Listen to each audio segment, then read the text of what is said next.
Carmen Cozza, who won 10 Ivy League championships in his 32 years as Yale's head football coach, died on Thursday in New Haven.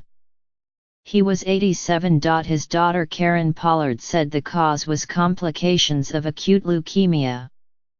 He died at Smillo Cancer Hospital at Yale. Cozza, who was inducted into the College Football Hall of Fame in 2002, was named Coach of the Year 7 times by the American Football Coaches Association.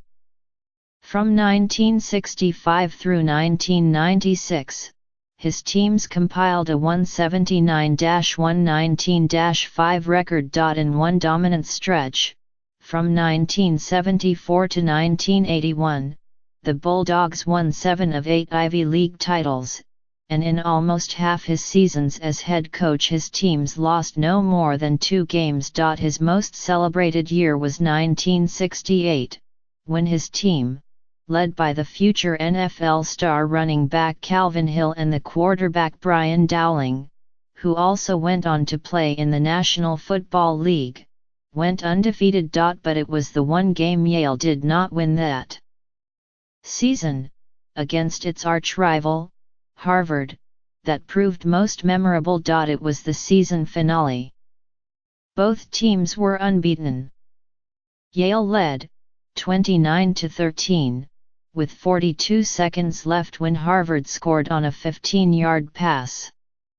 A pass for a 2-point conversion failed, but Yale was called for pass interference.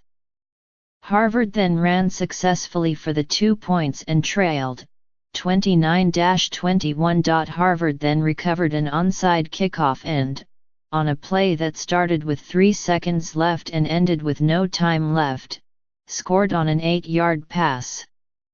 The rules allowed a conversion attempt even though the clock had run out, and Harvard completed a pass for the 2 yards and a 29-29 tie. The Harvard Crimson Banner headline after the game famously declared, "Harvard beats Yale 29-29. Like that of other Ivy coaches, Cozza's success was made difficult by the league's ban on athletic scholarships, enacted in 1945, though the universities could continue to offer players financial aid. Still, he turned out 15 players who went on to the NFL. Besides Calvin Hill and Brian Dowling, they included Rich Diana, John Spagnola, Dick Joron, Kenny Hill, and Gary Fensick. Cozza recruited many of his players personally. Dowling had been heavily courted by Ohio State and Michigan but was won over by Cozza's overtures. 5 of Cozza's players became Rhodes Scholars. Of his 1,500 or so players, only 7 who completed their eligibility failed to graduate. Dowling said Cozza had understood his players' priorities. My freshman year, we had 4 tackles, he told the Los Angeles Times in 1996. On Thursdays, they all had labs, so we just lined up without tackles on offense and defense. That wouldn't happen at Ohio State or Michigan. In Cozza's heyday, his teams were stocked with exceptional players. But after the 1981 season, the talent thinned out, in part because Ivy League universities began using a statistical admissions system that combined high school class rankings and SAT scores, hampering Cozza's success in recruiting top prospects with marginal academic achievements. Another blow was the Ivy League's demotion by the NCAA in 1982 to Division IAA, made up of lesser football powers. That hurt Yale's ability to schedule major teams and was viewed as discouraging the best players from going there. Robert Barton, a Yale football historian, said in an interview that Cozza's strength was in building an organization. Carm tried to hire lieutenants whose judgment he could trust, he said, let them do their job, refereed when they had to choose whether a kid played offense or defense, and saw to it that no disagreements went beyond the coach's conference room.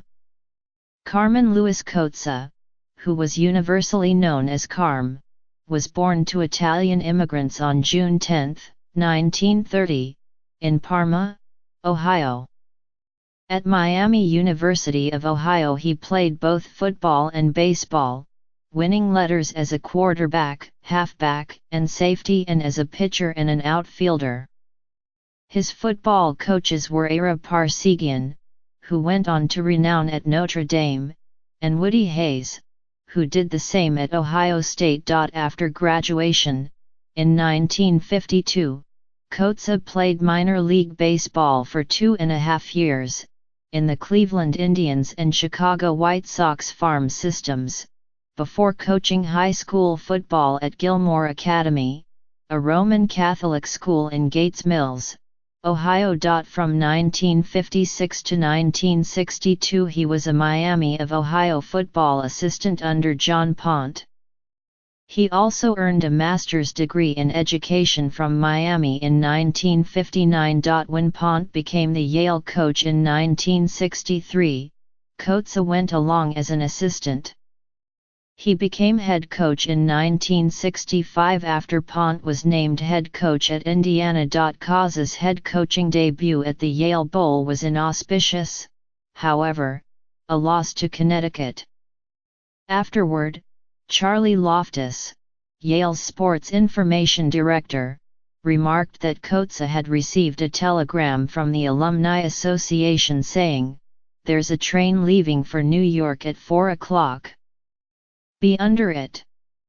In retirement, Cozza was a fundraiser for Yale sports, helping with the renovation of the Yale Bowl in particular, and a radio game analyst for Yale football games.